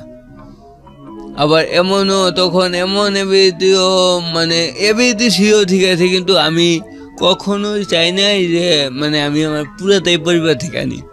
হ্যাঁ, কখনোই চাই নাই যে তাদের উপর একটা প্রেশার ক্রিয়েট করতে। হ্যাঁ, মানে আমি এতটুক বড় হয়েছি, ইভেন আমি আজকে পর্যন্ত আমার আব্বা আম্মার কাছে একটা জুতা পর্যন্ত চাই নাই যে আমার ওই জিনিসটা একবে কিনে দাও, ওরা দিত, কিন্তু আমি কখনোই চাই নাই। তো চৌরঙ্গিতে গিয়ে কি হলো? ওখানে বসেছিলাম সন্ধ্যার পর যে কোথায় যাব। হ্যাঁ, মানে খায়ার বাসায় থাকলাম যে 2.5 বছর। এখন নিজের বিবেক বুঝেই পারা যায় যে একদম মাসে বাসায় কীভাবে থাকে। আমার আব্বা আম্মা জানে যে ওই বাসায় থাকবো। তখন রাতে 10টার সময় ঢাকা ভার্সিটিতে পড়ে মানে সাইফুল সেরির টিচার, মানে সাজিদ নাম, হ্যাঁ সাজিদ ভাই, ওনার বাসায় যাই। হ্যাঁ, উনি ফোন করে হঠাৎ এরকম করে এইভাবে মানে ওনাকে কিছু বই না, ওনার বাসায় যাই। তখন ওনাকে সব বয়ার পরে উনি বলে যে তুমি আমার বাসায় থাকবা। হ্যাঁ, ওনার বাসায় থাকি আমি প্রায় 3 মাস। আমার আব্বুর এক ফ্রেন্ডের বাসা হচ্ছে ঢাকার মানে যাত্রাবাড়ির ওইদিকে, ওই বাসায় থাকি আমি 3 মাস। তারপর আমার আপুর বাসায় থাকি 3 মাস, ওইটা হচ্ছে ওই শ্রীপুর মানে গাজীপুর থেকে শ্রীপুর যেতে কিন্তু আরও 1-2 ঘন্টা আগে। আমি এত দূর থেকে প্রতিদিন ক্যাম্পাসে আসতাম কাজ করার জন্য, প্রায় 90-100 কিলোমিটার দূর। ওই 100 কিলোমিটার দূর থেকে প্রতিদিন সকালে আসতাম, ক্লাস করে আবার ওই শ্রীপুরে যেতাম। ওই শ্রীপুর আমি প্রায় 5-6 মাস থাকছি। এত দূর থেকে সবাই অবাক হইতো যে এত দূর থেকে কীভাবে সম্ভব। তখন মানে কীরকম যেন আমার অন্যরকম একটা এনার্জি মানে তৈরি হয়ে গেছিল। এখন যখন ভাবি তখন নিজেরই অবাকই আগে যে এটা কেমনে সম্ভব হচ্ছে। রাইট।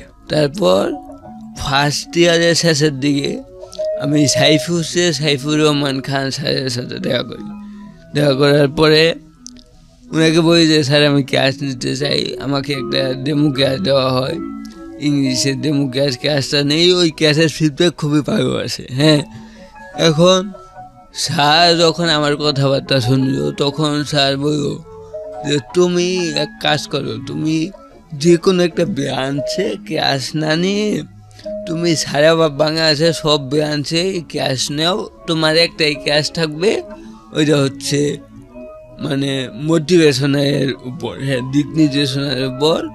মানে ওই ক্লাসটার নাম সাদা রেনেসা ক্লাস, রেনেসা মানে পুনর্জাগরণ।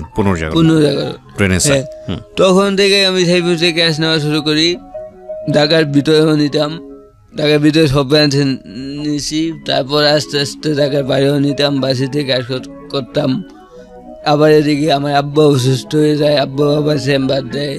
হ্যাঁ, আব্বা বাবা চেম্বার দেয়। আমার পরিবারটা আস্তে আস্তে আবার যখন আমি ইন্টার সেকেন্ডারি পড়ি তখন আবার ওই আগের অবস্থায় ফিরে যায়, মানে আগে যেমন ছিল। তখন এদিকে মানে আমিও বিভিন্ন জায়গায় ক্লাস নেই, মানে সাইফুসের এমন কোনো ব্রাঞ্চ নাই যে আমি ক্লাস নিই না। প্রতি সপ্তাহেই আমার কমপক্ষে 1টা বা 2টা বা 3টা ব্রাঞ্চে ক্লাস থাকে। এবং মানে আজকে পর্যন্ত আমি এখন 4th ইয়ারে পড়ি, আপনি হলে উঠেছেন? হ্যাঁ, আমি সেকেন্ড ইয়ারেই সূর্য সেন হয়ে উঠেছি। সূর্য সেন হলে? হ্যাঁ, আমি সূর্য সেন হয়ে 266 নাম্বার রুমে থাকি। 266 নাম্বার রুমে। আবার এখানে আরেকটা কথা বলে রাখা ভালো যে আমাদের যখন প্রথম যখন ভর্তি হই মার্কেটিংয়ে, আমাদের কিন্তু একটা সংবর্ধনা অনুষ্ঠান হয়। হ্যাঁ, প্রতিটা বেসে যে একটা সংবর্ধনা অনুষ্ঠান হয়। ওই সংবর্ধনা অনুষ্ঠানে আমি মার্কেটিংয়ে সব টিচারদের এবং সব স্টুডেন্টকে আমার দ্বিতীয় উপন্যাসের একটা করে কপি সবাইকে আমার পক্ষ থেকে গিফট দিই, প্রায় 200-250। কারণ ওইটা আমি বিক্রির সময় রেখে দিয়েছিলাম যে আমি যদি কখনো টাকা পয়সাতে চান্স পাই তবে সবাইকে আমি এই বইটা গিফট দিব। তারপর এবার আমি ফোর্থ ইয়ারে পড়ি, যে সব জায়গায় ক্যাশ নেই। ক্যাশ নেওয়ার পরে আজকে পর্যন্ত আমি প্রায় 40-50 হাজার, মিনিমাম 40-50 হাজার স্টুডেন্টের ক্যাশ নিয়েছি আজকে পর্যন্ত। 40-50 হাজার? 50 হাজার। আজকে পর্যন্ত একজনও বলে নাই যে এই ক্যাশটি খারাপ বা ওই আগে নাই। 2-2.5 ঘন্টার একটা সেশন। হ্যাঁ, লাকি এনাফ। এবং ইভেন আমি আজকে কয়েকটা ফিডব্যাকও নিয়ে এসেছি। আমি আপনাকে অনুরোধ করবো যে এই প্রোগ্রামের শেষের দিকে আপনি আমার ক্যাশের কয়েকটা ফিডব্যাক পড়ে শ্রোতাদের শোনানোর জন্য। এবং তারপরে এইখানেই আমার জীবনের গল্প এইখানেই হয়তো দর্শককে ভাবছে শেষ, কিন্তু এইখানেই শেষ না। এইখানে আরেকটু স্টোরি আছে। ওইটা হচ্ছে একটু ডিফারেন্ট হচ্ছে, আপনি দেখবেন প্রতিটা মানুষের জীবনেই কিন্তু বিশেষ কিছু মুহূর্ত আছে যে কাউকে ভালো লাগা। এক্স্যাক্টলি, আমি এই প্রসঙ্গটাতে আসতে চাচ্ছিলাম যে এত বয়স হলো, এই পুরো গল্পের মধ্যে এই পার্টটা তো মিসিং। মায়া বা ভালোবাসা কাজ করে।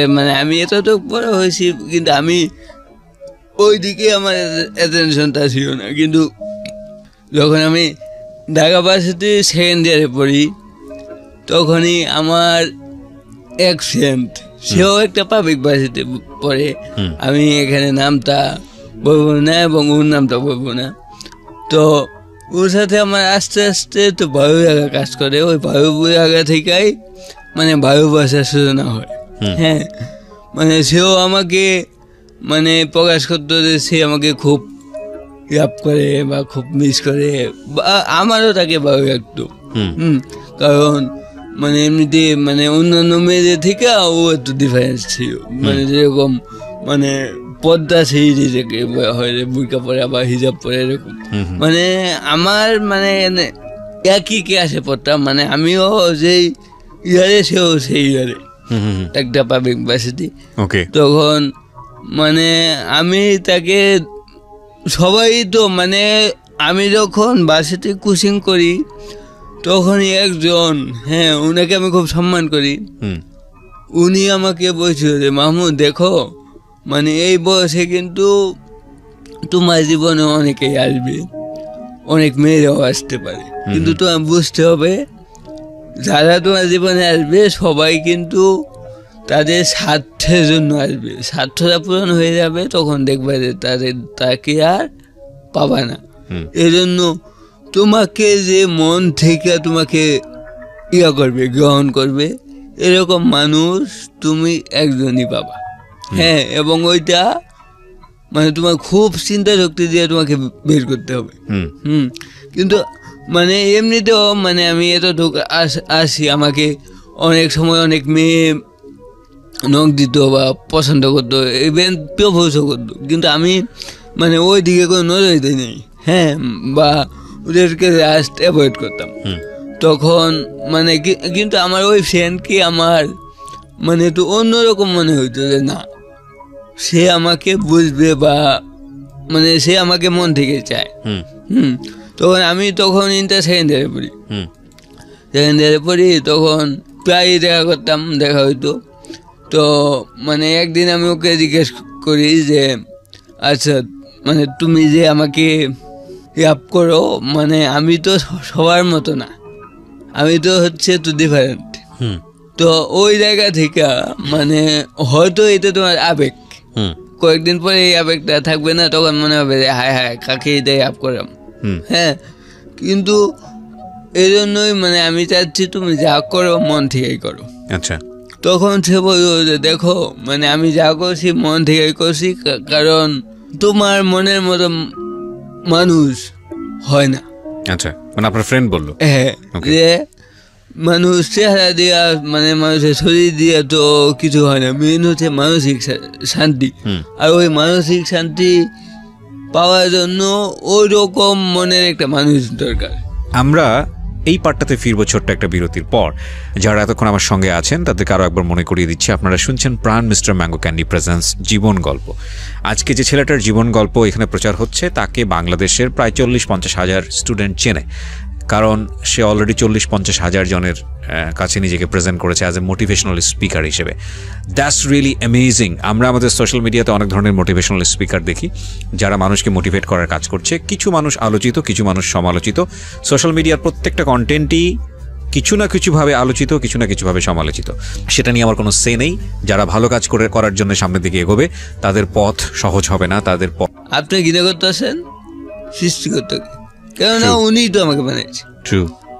উনার সৃষ্টিকে আপনি ঘৃণা করতে আসেন। ট্রু। কিন্তু এই মনটা কিন্তু আমরা আমাদের মতো করি, এই মানসিকতা কিন্তু আমরা আমাদের মতো করি, আমাদের বিবেকটা আমাদের মতো করি। এদের কিন্তু সৃষ্টিকতার হাত নেই।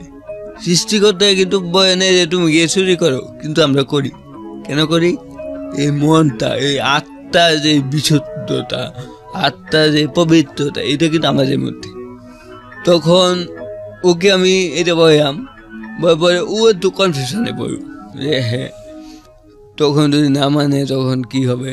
তখন আমি বললাম যে দেখো, যদি তোমার ফ্যামিলি না মানে তবে হয়তো আমাদের এই সম্পর্কটা আগানো নেওয়া ঠিক হবে না। কারণ হচ্ছে মানে আমি জীবনে মানে আমার জীবনে তুমি ফার্স্ট।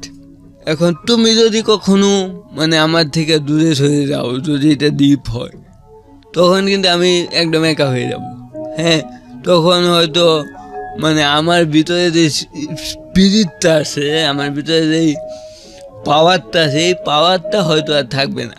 কারণ হচ্ছে মানে এইসব ক্ষেত্রে মানে আমি গুরুজনের কাছ থেকে শুনছি যে এইসব ক্ষেত্রটা খুব ভয়ঙ্কর হয় এবং ভয়ঙ্কর রূপ লাভ করে। তখন সে আমার কাছ থেকে 7 দিন টাইম নিও। 7 দিন টাইম নেওয়ার পরে সে জানাইও যে 7 দিন পরে যে সে যে করেই হোক পরিবারকে রাজি করাবেই। Very good. আর যদি রাজি করাতে না পারো, আমি ওইটা কোয়েশ্চেন করাম। তখন সে বলল যে দেখো, আমি রাজি করানোর চেষ্টা করবো, তাও যদি রাজি না হয় তাই আমি আইসা পড়বো। কোথায় আসবা? তোমার কাছে। তখন আমি বললাম যে দেখো, এমন হতে পারে যে আইসাও পড়ে রাখতে পারে যদি রাজি না হয়, কারণ সবার মানে একরকম না। তখন আমি বললাম যে 2 নৌকায় পায়া দিয়ে কখনো ধরা যায় না। হয়তো বা যদি না মানে তবে হয়তো আইসা পড়তে হবে, না হয় ব্রেকআপ করতে হবে। কিন্তু তুমি যদি আসতে না পারো বা রাজি করতে না পারো, তবে আমাকে এইখানেই স্টপ থাক আমাদের ইয়েটা। কিন্তু সে বলছে যে না, যদি রাজি না হয় সে আইসা। এটা ছিল আমাদের সম্পর্ক শুরু হওয়ার 1 মাস পরের কথা। 2 মাস পরে সে আমাকে বলল, আচ্ছা আমার পরিবার যদি রাজি না হয়, তোমার পরিবার যদি রাজি না হয়, তবে কি হবে? তবে আমি কোথায় যাব? তখন তো আর সম্ভব না। তখন আমি বললাম যে তাই এক কাজ করি, মানে আমি আমার পরিবারকে জানাই তোমার কথা, দেখি যে জানে ওরা কি বলে। হ্যাঁ, পরে সেও বলছে যে আচ্ছা তাই ঠিক আছে জানাও। আমাদের প্ল্যানটা ছিল যে আমরা মানে লেখাপড়া শেষ করার পরে পারিবারিকভাবে কিছু একটা করব। তখন মানে যদি বাইচান্স ওর পরিবার আগে জেনে যায়, ওই ভয়ে সে আমাকে বলছে আমার পরিবারকে কমপ্লেন করার জন্য। তখন আমি আমার পরিবারকে জানাইলাম, কিন্তু ওরা কেউই রাগ করে নাই, কেউই নেগেটিভলি নেয় নাই। কেননা কারণ ওরা আমাকে চিনে। হ্যাঁ, যে আমি এতটুকু বয়স পর্যন্ত, আজকে পর্যন্ত এই বাংলাদেশের কেউ বলতে পারবে না ওই সেটা খারাপ, ওকে এই খারাপ কাজটা করতে দেখেছি বা ওর এই দোষটা বা এই খারাপ কাজটা করেছি, আজকে পর্যন্ত কেউ বলতে পারবে না। আমার পরিবার আসো, মানে ওর পরিবার সহ ঢাকায় থাকে এবং ওর আব্বু বিদেশ। আমার পরিবার সহ মানে আমার পরিবার, আমার আব্বু আম্মু ওকে ক্যাম্পাসে দেখতে আসো।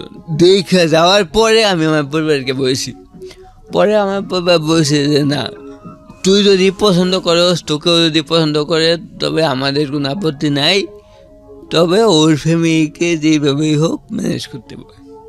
হ্যাঁ, যখন জানবে বা জানাবি ওর ফ্যামিলিকে ম্যানেজ করতে বলেছে। হ্যাঁ, তখন ওকে বলি আমরা আমার পরিবার ম্যানেজ। তখন আফটার 6 months 6 মাস পর হঠাৎ একদিন তার পরিবার ব্যাপারটা জেনে যায়।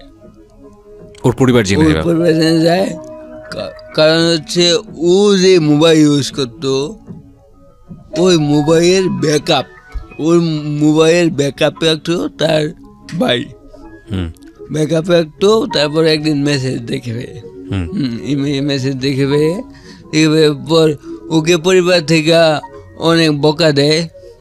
বকা দেওয়ার পর মানে বকা দেওয়ার পরও হ্যাঁ, ও আমার সাথে যোগাযোগ বন্ধ করে নাই। পরে ও বলছে যে আমি আমার পরিবারকে, ওর আব্বু জানে না, ওর আব্বু বিদেশ, ওর আব্বু এখনো জানে না, আমি আমার পরিবারকে চেষ্টা করতেছি আর করানোর জন্য। হ্যাঁ, চেষ্টা করব। তখন ওর মা কেউ বলে সব। হ্যাঁ, তখন ওর মা প্রথমে না করে নাই। হ্যাঁ, কিন্তু আমি ওকে বলছি যে তুমি তো যখনই আমার কথা বলবা, তুমি কিন্তু আমার এই সমস্যাটার কথাও কিন্তু বলবা। হ্যাঁ, কারণ হচ্ছে কোনো কিছু গোপন রেখে কাজ নেই, এবং আমি চাই মানে আমার সব দিক দেখাই ওরা হয় আমাকে পছন্দ করুক বা অপছন্দ করুক, কিন্তু কোনো কিছু গোপন করে না। তখন ও ওর মাকে বলার পর ওর মা ওকে উত্তরটা দেয় যে তোর মানে আর কোনো সেই পাস নাই, তুই এমন একটা সেইকে কেমনে পছন্দ করছ। তখন সে আইসে আমাকে এই কথাটা বলার পর আমি তাকে খুঁজে, দেখো ফার্স্টে এই কথাটা বলা স্বাভাবিক। হ্যাঁ, সব মা বাবার ক্ষেত্রে এটা বলা স্বাভাবিক, কিন্তু তুমি বুঝাও, তুমি আমার গুণগুলো তুমি আমার সামনে উপস্থাপন করে, অবশ্যই উনি বুঝবে, তুমি বুঝাও। তখন সে গিয়া ওর আম্মাকে হয়তো আবার বলে, কিন্তু ওর আম্মা ডাইরেক্ট বলে যে রাজি হবে না। তখন এর কিছুদিন পর ওর ভাই যখন আমার কথা জানলো যে আমি এরকম, তখন ওর কাছ থেকে মোবাইল ফোন নিয়ে নেয়, যাতে যোগাযোগ করতে না পারে। প্রায় 2 মাসের মতো আমাদের মধ্যে যোগাযোগ বন্ধ থাকে। 2 মাস পরে ওর ভাইয়া ওকে মোবাইল ফোন দিয়ে দেয়, মানে ও আবার নিয়ে নেয় মোবাইল ফোন, নিয়ে নেওয়ার পরে মানে ওর সাথে কথা বলা বন্ধ করে দেয়। মানে মোবাইল ফোন নেওয়ার আগে 3 মাসও ওর সাথে কেউ কথা বলে নাই, ওর মাও কথা বলে নাই, ওর ভাইও কথা বলে নাই। তো মোবাইল ফোন নিয়ে নেয় গত রোজার ঈদের পরে মোবাইল ফোন আমি বলি যে তোমার ফোন তুমি নিয়ে নাও। নেওয়ার পরে আমার সাথে আবার যোগাযোগ করে মেসেজ দেয়। পরে সে প্রতিদিনই কান্নার পিক পাঠায় যে আমার খুব কষ্ট হচ্ছে, মানে আমার সাথে কেউ কথা বলে না, আমার আম্মাও কথা বলে না, আমার ভাইও কথা বলে না। তখন আমি চিন্তা করলাম যে আমি ওই মেয়েটাকে কেন আপ করি। এর মেন কারণ হচ্ছে ওকে সুখে রাখার জন্য, ওর মুখে তো হাসি থাকার জন্য। কিন্তু এখন দেখি যে মানে আমাদের এই সম্পর্ক হওয়ার পরে ওর কষ্টটা শুরু হলো।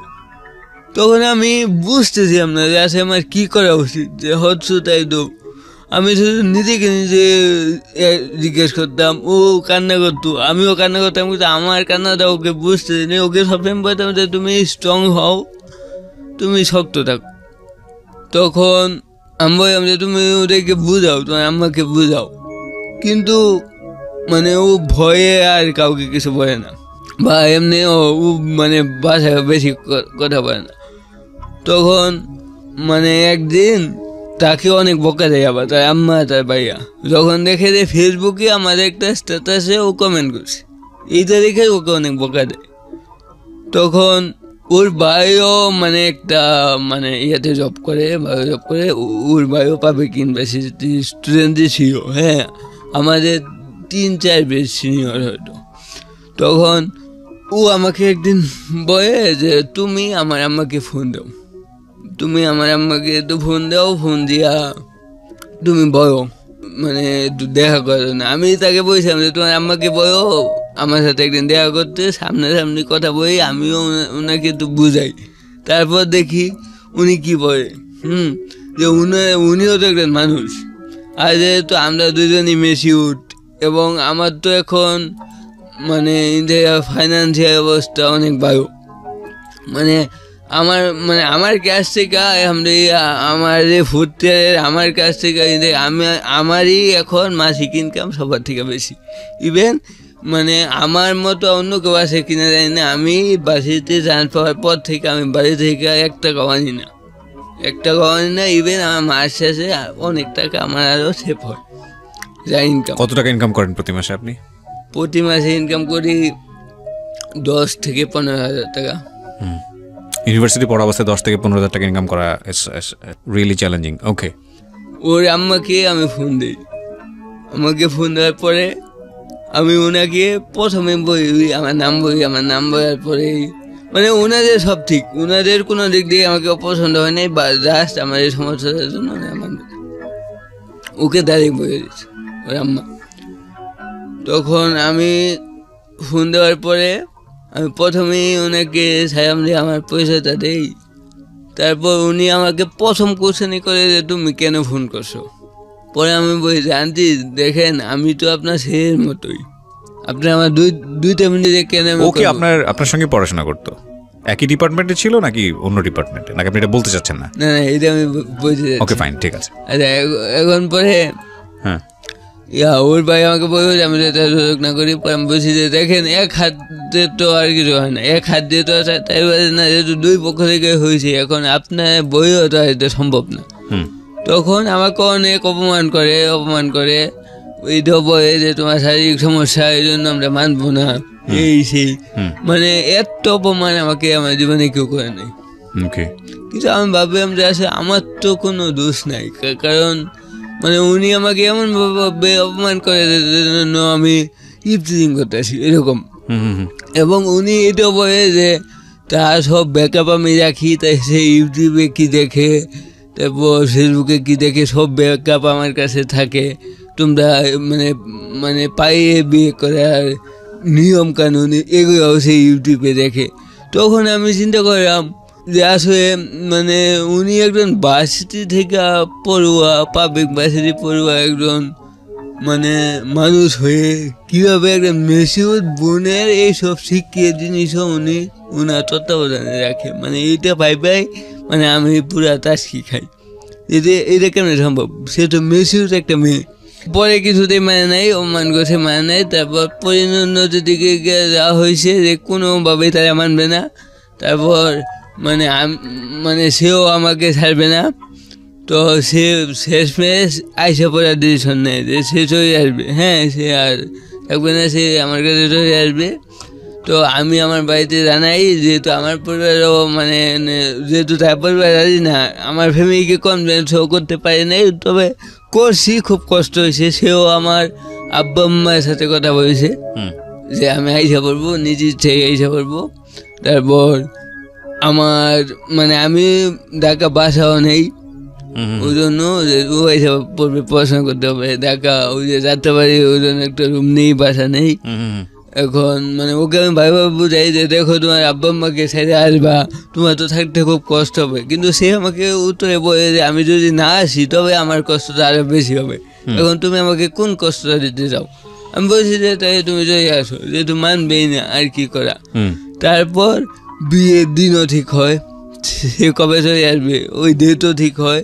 আচ্ছা, ওই চলে আসার ডেট ঠিক হওয়ার পরে ওই ডেটের 1 দিন আগে ওর পরিবার নাকি আবার কিভাবে জানে ভাই বুঝে চলে আসবে।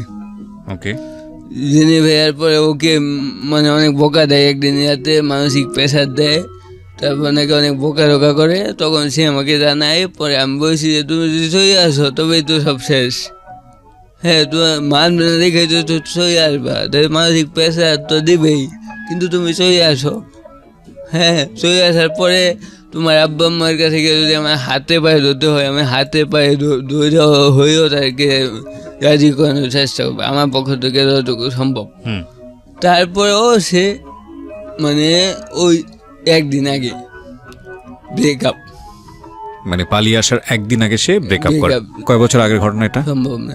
এটা হচ্ছে মানে এই ব্রেকআপের ঘটনাটা হচ্ছে এই জানুয়ারি মাসের 28 তারিখ। মানে এই জানুয়ারি মানে গত মাসের 28 তারিখ। ও মাই গড। সো এরপরে কি হয়েছে? এরপরে ওকে জিজ্ঞেস করছি মানে তুমি কেন এমন করছো দেখা হওয়ার পরে। ওকে জিজ্ঞেস করার পরে মানে ও বলছে যে পরিবার ছাড়তে পারবে না। আমি বলছি যে তাই এত দূর আগানোর কি দরকার ছিল, কিন্তু সে কোনো উত্তর দিতে পারে নাই। তবে মানে আমি তো সবসময় চাইতাম যে ও সুখে থাক, ও শান্তিতে থাক। এখন ও ব্রেকআপ করার পরে এখন বেশ ভালোই আছে এবং সুখেই আছে। তবে ওই ক্ষেত্রে আমার তো আর কিছু করার নেই। তবে কি ওই যে একদিন একজন বলছিল যে তোমার জীবনে আসবে ম্যাক্সিমামই আর থাকবে না বা স্বার্থের জন্য আসবে, হয়তো বা সেও ওই রকম, বা হয়তো বা সে আবেগের বসে তো দূরে আসছি, কিন্তু এখন মনে হয়েছে যে না এগুলো সব আমার আবেগ। ফাইন, আমি একটা কথা বলি, তোমাকে আমি তুমি করেই বলি কারণ তুমি আমার ইউনিভার্সিটির ছোটো ভাই, মানে অনেক আপন জায়গা থেকে এবার তোমাকে একটা প্রশ্ন করতে চাই। এই প্রশ্নের উত্তর দিয়ে অনুষ্ঠানটা শেষ করব। সেটা হলো, তুমি মানুষ, প্রথম কথা তোমার ইমোশন আছে, আঘাত আছে, কষ্ট আছে, ভালোবাসা আছে, সব কিছু আছে। তোমার ঘাটা খুবই দগদগে ঘা, কারণ এটা এখনো শুকোয়নি। আমি যত জানি জানুয়ারি মাস মানে এই তো কয়েকদিন আগের ঘটনা। তো তুমি মানুষকে মোটিভেট করেছো, 40-50 হাজার স্টুডেন্টকে তুমি মোটিভেট করেছো। এই ঘটনার পর তুমি নিজেকে কি বলো, নিজেকে কীভাবে মোটিভেট করো? কারণ এই কষ্টটা জীবনের প্রথম লাভ, এবং তোমার অপরিচিত কোনো কষ্ট না, এরকম হতেই পারতো, জেনে শুনেই তোমার লাইফে এরকম একটা ঘটনা ঘটেছে। এতক্ষণ তুমি ঘামো নেই, এখন তুমি ঘামছো ওর কথা বলতে এসে। How do you motivate yourself এই ঘটনার পরে? সে যে ডিসিশন নিয়েছে আমি ওই ডিসিশনকে 100% সবসময় রেসপেক্ট করতাম, ইভেন এখনও করি। তোমার যখন কষ্ট লাগে তখন তুমি কি করো? আমি এই বয়স পর্যন্ত মানে আজকের এই জীবনে এই গল্প যে বই আমি কখনো কোনো ব্যাপারে হতাশ হই নাই, কখনো আটকে যাই নাই। ইভেন আমি কখনো আমার চোখ দিয়ে পানিও বের হয় নাই এত কষ্টের পরেও, কারণ ভিতরে একটা স্টেমিনা কাজ করতো। কিন্তু এই ঘটনার পরে কেন জানি আমার মনে হচ্ছে হয়তো সত্যিই মানে আমি অন্যরকম, হয়তো সত্যিই আমি তার যোগ্য না বা ওর মানে কারোরই যোগ্য না, এরকম মনে হতো। ইভেন সে যেদিন আইসা পড়ার কথা, যেদিন ধরা খাইছে, শেষ কথাটা আমার সাথে ওর হয়েছিল যে ওর আম্মু নাকি ওকে একদিন বলছে যে তার রুচি খারাপ, রুচি খারাপ, আমাকে পছন্দ করছে দেখে তার রুচি খারাপ। কিন্তু আমি কখনোই ওর পরিবারকেও দোষ দেই না, ওকেও দোষ দেই না, কারণ থাকতেই পারে যে একজনের মন দেখবে, একজন টাকা পয়সা দেখবে, একজন চেহারা দেখবে, এইটাই হচ্ছে জগতের নিয়ম। আরেকটা কথা হচ্ছে, আমার জায়গায় যদি এখন অন্য কেউ থাকতো, আমি শিওর এই পরিস্থিতিতে হয় সে সুসাইড করতো বা সে খারাপ পথে যেত। কারণ আমার লাইফের এই কষ্টগুলা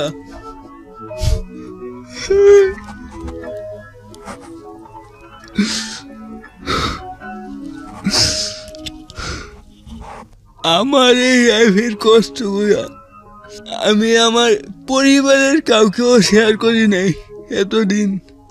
সবাই তো সব জানতো না, কিন্তু আমি একমাত্র ওকে আমি আমার সব শেয়ার করছিলাম, এবং আমি ওকে এইটা প্রমিস করছিলাম যে আমার শরীরে শেষ রক্তবিন্দু যে হয়েও আমি তোমাকে হ্যাপি রাখবো। সে সব কিছু বুঝে, সব কিছু ইয়া করে, আমাকে মোটিভেট করে। ইভেন আজকে 10 থেকে 15,000 টাকা মাসে ইনকাম করার পিছনেও তার অবদান। সে আমাকে মোটিভেট করার জন্যই আমি এত আগাইতে পারছি। কিন্তু এখন যা হয়েছে তো হয়েছে, আমি চাই যে সে সুখে থাক, মানে হয়তো আমার থেকে ভালো কেউ তার জীবনে অপেক্ষা করতেছে, আমি সেই দোয়াই করি। আর মানে আমি তো আগে থেকেই চাইতাম যে সে যেন সুখে থাকে, এখনও চাই যে সে যদি মানে আমাকে ছেড়ে এখন সুখে আসে, অবশ্যই সুখে আসে, না হয়তো এটা করতো না। যদি সুখে থাকে তবে এইটাই হচ্ছে আমার সবচেয়ে বড় প্রাপ্তি, যে আমি সবসময় সুখতেই চাই। তবে সে কিন্তু এইটা জানে, আমি জানি সে এখন ওইটা জানে যে জীবনে যে কোনো মুহূর্তে সে যদি কোনো সমস্যায় পড়ে বা কোনো বিপদে পড়ে, তখন তুমি তো তাকে এখনো ভালোবাসো, এ ব্যাপারে কোনো সন্দেহ নাই। সেও তোমাকে ভালোবাসে, শুধু সিদ্ধান্ত নেবার জায়গাটা একটা চরমতম আঘাত, এবং এই চরমতম আঘাতটা তোমার সারা জীবনের যেই সৃষ্টিকর্তা বা নিয়তি প্রদত্ত যেই সংকীর্ণতা, সেই সংকীর্ণতাতে আমি তোমাকে মোটিভেট করার মতো কেউ না। বাট এটা ঠিক যে তুমি নিজেকেই নিজের বোঝানোর জন্য এনাফ, ইউ আর এনাফ। এবং to be honest, you are a good motivator. তোমার পুরো লাইফটাই একটা মানে একটা অসাধারণ মোটিভেশনের মধ্য দিয়ে গেছে, মানুষকে বলার মতো। সো তোমার আসলে আমরা যখন দেখি মোটিভেশনাল স্পিকাররা যখন কথা বলেন তখন বিভিন্ন রকমের রেফারেন্স টানেন, এখানে তুমি নিজেকেই রেফারেন্স টানতে পারো, অন্য কাউকে রেফারেন্স টানার দরকার নাই। You have that kind of experience in your life. আমি ডেফিনেটলি জানি with the name of almighty Allah, মানে আমি এটা বিশ্বাস করি। আমি খুবই ধর্মভীরু একজন মানুষ, আমি আপাদমস্তক বিশ্বাস করি, এবং আনটিল মাই ব্রেথ মানে আমি এটা বিশ্বাস করব যে তোমার লাইফে যে আসবে সে তোমাকে জেনে শুনেই আসবে, এবং তোমার লাইফে খুব ভালো কিছু অপেক্ষা করছে, এটা আমি বিশ্বাস করি। আমি আল্লাহর নাম নিয়ে এরা বলছি। আমি ডেফিনেটলি এরা বলবো না যে তোমার সাথে তার সংসার হওয়ার কথা ছিল, সে করেনি, আসতে পারেনি শেষ পর্যন্ত, সেই জন্য তার দোষ আছে বা তার ফ্যামিলির দোষ আছে। আমি শুধু এটুকু বলতে চাই, সমাজে অনেক মানুষের সৎ সাহস হয় না বিপরীতমুখী চিন্তা করার। সমাজের মানে আমি যদি আমার কন্যার জায়গায় এরকম যদি চিন্তা করি, আমি নিজেও একটা কন্যা সন্তানের জনক, বা তুমি যখন হবা বা অন্য কেউ যখন হবে, এই যে স্রোতের বিপরীতে গিয়ে চিন্তা করা, এই সৎ সাহস অনেকের হয় না, এবং এই করাটা ভয়ঙ্কর রকমের সাহসের ব্যাপার। এই সাহসটা সমাজের অসংখ্য মানুষেরই নাই বললেই চলে। তো সেই জায়গাটা থেকে এটা তোমার জীবনের একটা কমন একটা এক্সপিরিয়েন্স, যেটা হওয়ার কথা ছিল সেটাই হয়েছে। এখন কথা হচ্ছে যে এই এক্সপিরিয়েন্সটা তোমাকে জীবনে কতবার ফেস করতে হবে, এটা একটা বড় প্রশ্ন। এবং এই জায়গাটাই আমি যে বললাম যে wait for the best people, কারণ ইউ আর স্টিল স্টুডেন্ট। তুমি একটু আগে যেটা বললা না যে একটা মানুষ সুইসাইড করার কথা চিন্তা করে, দ্যাট ইজ অ্যাবসলিউটলি ট্রু। কিন্তু যখন ওই মানুষটা সুইসাইড করার কথা চিন্তা করে, আমার স্টাডি যেটা বলে যে ওই মানুষটার যখন আর কিছু থাকে না, যে কারণটার কারণে সুইসাইড করতে যাচ্ছে, ওই কারণটা ব্যতীত তার পুরো দুনিয়াটা, পুরো জীবনটাই যখন মিছে মনে হয়, তখনই একটা মানুষ এরকম কথা চিন্তা করে। কিন্তু আমার কাছে মনে হয় যে তোমার জীবনের, তোমার এই পার্টটা ছাড়াও তোমার জীবনে অনেক কিছু আছে যেটা তুমি বলতে পারো। তুমি এত ভয়ঙ্কর রকমের যুদ্ধ করে ঢাকা বিশ্ববিদ্যালয়ের মতো এত একটা ভালো ইউনিভার্সিটিতে এত ভালো একটা সাবজেক্টে পড়ছো, এটা তোমার জীবনের একটা এভারেস্ট জয় করার মতো। তোমার এই সাইডটা যদি আমি ধরে নিলাম যে তুমি এখানে সাকসেসফুল হওনি, এর বাইরে তোমার একটা অসম্ভব ভয়ঙ্কর রকমভাবে এটা একটা সাপোর্ট করার মতো। সো এটা একটা, তুমি এত এত মানুষকে মোটিভেট করেছো, এখানে তোমার একটা নিজে থেকেই কমিটমেন্টের জায়গা চলে আসছে যে না, আমি এত মানুষকে মোটিভেট করেছি, সো আমার জায়গাটা থেকে ধরনের কাজ করাটা মানায় না, তাহলে এই এতগুলো মোটিভেশন ফেইল হয়ে যায়। সো এটা তোমার একটা বড় অর্জন। তো এইরকম একটা মানুষ আসলে সুইসাইড কখনোই করবে না, এটা আমার বিশ্বাস। তো এটা শেষের দিকে শুধু এতটুকুই বলতে পারি, কাঁটা যখন আঘাত দেয় কোনো একটা জায়গায়, আঘাত বা চাকুতে যখন কোনো একটা জিনিস কেটে যায়, ওইটা সবার শরীরেরই একটা ব্যথা। যদি ব্রেইন থাকে, ব্রেইন যদি অ্যাক্টিভ থাকে, সে ব্যথা অনুভব করবে, এটা খুব স্বাভাবিক। কিন্তু ওই সময়টাতে সে কোকাবে, নাকি ওই সময়টাতে ব্যথার কারণে সে একেবারেই বলবে না আমার আর জীবনের সামনের দিকে আগানো সম্ভব না, হাউমাউ করে চিৎকার করবে, নাকি খুব বিলাপ করবে, নাকি ওটাকে খুব স্বাভাবিকভাবে নিয়ে নিজেকে ধৈর্য ধরে সামনের দিকে এগিয়ে যাবে, দ্যাটস অ্যাকচুয়ালি মানুষের ডিফারেন্ট অ্যাটিটিউডের উপর ডিপেন্ড করে। তো সেই জায়গাটায় আমি এক্সপেক্ট করি যে বেস্ট অ্যাটিটিউড যেটা হওয়ার কথা একটা মানুষের কোনো একটা খুব খুব ভয়ঙ্কর রকম মোমেন্টে, সে অ্যাটিটিউড তোমার কাছ থেকে এটা আমরা ডিজার্ভ করি। সো সেই জায়গাটা থেকে আমার মনে হয় যে তুমি অনেক বেশি কষ্ট পাচ্ছ, এটা আমি জানি, কারণ এটা তোমার প্রথম লাভ। এটা অনেক মানুষের টিনেজ বয়সী হয়ে যায়, সেটা তোমার ইউনিভার্সিটি লাইফে হয়ে এসছে।